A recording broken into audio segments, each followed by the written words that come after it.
സഞ്ജു സാംസനെ സംബന്ധിച്ചിടത്തോളം സ്വപ്ന വർഷമായിരുന്നു 2024. ഇന്ത്യൻ ടീമിനായി കളിച്ച അവസാന 5 T20 മത്സരങ്ങളിൽ 3 സെഞ്ചുറികൾ നേടി ടീമിലെ സ്ഥാനമുറപ്പിക്കാൻ സഞ്ജുവിനായി. എന്നാൽ വർഷാവസാനം എത്തിയതോടെ സഞ്ജുവിന് തിരിച്ചടികൾ തുടങ്ങി. വിജയ് ഹസാരെ ട്രോഫി ഏകദിന ടൂർണമെന്റിനുള്ള കേരള ടീമിൽ നിന്ന് ഒഴിവാക്കപ്പെട്ടതായിരുന്നു ഇതിൽ ആദ്യത്തേത്. ഈ ടൂർണമെന്റിൽ കേരളത്തെ നയിക്കുമെന്ന് കരുതപ്പെട്ടിരുന്ന താരമാണ് സഞ്ജു. അതുകൊണ്ട് തന്നെ താരത്തെ സ്ക്വാഡിൽ ഉൾപ്പെടുത്താതിരുന്ന കേരള ക്രിക്കറ്റ് അസോസിയേഷന്റെ തീരുമാനം ആരാധകരെ ഞെട്ടിച്ചു. എന്നാൽ വിജയ് ഹസാരെ ട്രോഫിക്ക് മുൻപ് വയനാട്ടിൽ വെച്ച് നടന്ന 3 ദിന ക്യാമ്പിൽ സഞ്ജു പങ്കെടുത്തില്ലെന്നും ഈ ക്യാമ്പിൽ പങ്കെടുത്തവരെ മാത്രം സ്ക്വാഡിലേക്ക് പരിഗണിച്ചതിനാലാണ് സഞ്ജു ഒഴിവാക്കപ്പെട്ടതെന്നും പിന്നാലെ റിപ്പോർട്ടുകൾ വന്നു. ഇന്ത്യൻ T20 ടീമിൽ പോലും സ്ഥാനം സ്ഥിരപ്പെടുത്തിയ ഒരു IPL ടീമിന്റെ ക്യാപ്റ്റൻ കൂടിയായ സഞ്ജുവിനോട് ഇത്തരത്തിലൊരു സമീപനം KCA കൈക്കൊണ്ടത് കേരളത്തിലെ ക്രിക്കറ്റ് പ്രേമികൾ വളരെ നിരാശയോടെയാണ് കണ്ടത്.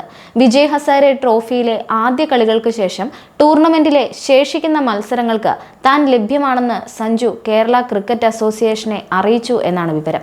എന്നാൽ സഞ്ജുവിന്റെ വാക്കുകൾ പരിഗണിക്കാൻ പോലും KCA തയ്യാറായില്ല. സഞ്ജുവിനെ വീണ്ടും ഈ ടൂർണമെന്റിൽ നിന്ന് അവർ തഴയുകയായിരുന്നു. സത്യത്തിൽ കരിയറിലെ സ്വപ്ന ഫോമിലൂടെ കടന്നു പോകുന്ന സമയത്ത് സഞ്ജുവിനോട് KCA കാണിച്ച വലിയ നീതികേട് തന്നെയായിരുന്നു ഇത്. ഇത്തവണത്തെ വിജയ് ഹസാരെ ട്രോഫിയിൽ കളിച്ചു തിളങ്ങിയിരുന്നെങ്കിൽ ഇംഗ്ലണ്ടിനെതിരായ ഏകദിന പരമ്പരയ്ക്കും ICC ചാമ്പ്യൻസ് ട്രോഫിക്കും മുൻപ് ദേശീയ സെലക്ടർമാരുടെ ശ്രദ്ധ ആകർഷിക്കാൻ സഞ്ജുവിന് കഴിയുമായിരുന്നു. അതിനുള്ള അവസരമാണ് ഇല്ലാതായിരിക്കുന്നത്. സഞ്ജുവിനെ പോലെ പരിചയസമ്പന്നനായ കളിക്കാരനെ വിജയ് ഹസാരെ ട്രോഫി ടീമിൽ നിന്ന് തഴഞ്ഞത് ഈ ടൂർണമെന്റിൽ കേരളത്തിനും കനത്ത തിരിച്ചടി നൽകിയിട്ടുണ്ട്. വിജയ് ഹസാരെ ട്രോഫിയിൽ കഴിഞ്ഞ വർഷം മികച്ച കുതിപ്പ് നടത്തിയ കേരളം ഈ വർഷം ദയനീയ പ്രകടനമാണ് കാഴ്ചവെക്കുന്നത്. ടൂർണമെന്റിൽ ആദ്യ 5 മത്സരങ്ങൾ പൂർത്തിയാകുമ്പോൾ ഒരു വിജയം മാത്രമാണ് കേരളത്തിന് നേടാനായത്. അതും ദുർബലരായ ത്രിപുരയ്ക്കെതിരെ. ബറോഡയ്ക്കെതിരെയായിരുന്നു വിജയ് ഹസാരെ ട്രോഫിയിൽ കേരളത്തിന്റെ ആദ്യ മത്സരം. 62 റൺസിന്റെ പരാജയമാണ് ഈ കളിയിൽ കേരളം നേരിട്ടത്.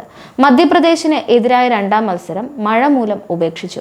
ഡൽഹിക്കെതിരായ 3ാമത്തെ കളിയിൽ 29 റൺസിന്റെ തോൽവിയാണ് കേരളം ഏറ്റുവാങ്ങിയത്. അടുത്ത കളിയിൽ ബംഗാളിനോട് 24 റൺസിന് തോറ്റ കേരളം ആകെ ജയിച്ചത് ത്രിപുരയ്ക്കെതിരെയാണ്. ഇന്ത്യൻ ക്രിക്കറ്റിലെ ദുർബലർക്കെതിരെ 145 റൺസിന്റെ ജയമാണ് കേരളം നേടിയത്. കഴിഞ്ഞ വർഷം ഇന്ത്യക്ക് വേണ്ടി അവസാനം കളിച്ച 5 T20 മത്സരങ്ങളിൽ നിന്ന് 3 സെഞ്ചുറികൾ സ്കോർ ചെയ്ത സഞ്ജുവിന് ICC T20 റാങ്കിങ്ങിലും വലിയ മുന്നേറ്റം ഉണ്ടാക്കാനായിരുന്നു. 2024 ഏറ്റവും അവസാനത്തെ റാങ്കിങ് പുറത്തു വന്നപ്പോൾ കരിയറിലെ ഏറ്റവും മികച്ച സ്ഥാനത്തേക്ക് സഞ്ജു എത്തിയിരുന്നു. T20 ബാറ്റർമാരിൽ 18ാം റാങ്കിലാണ് അന്ന് സഞ്ജു വന്നത്.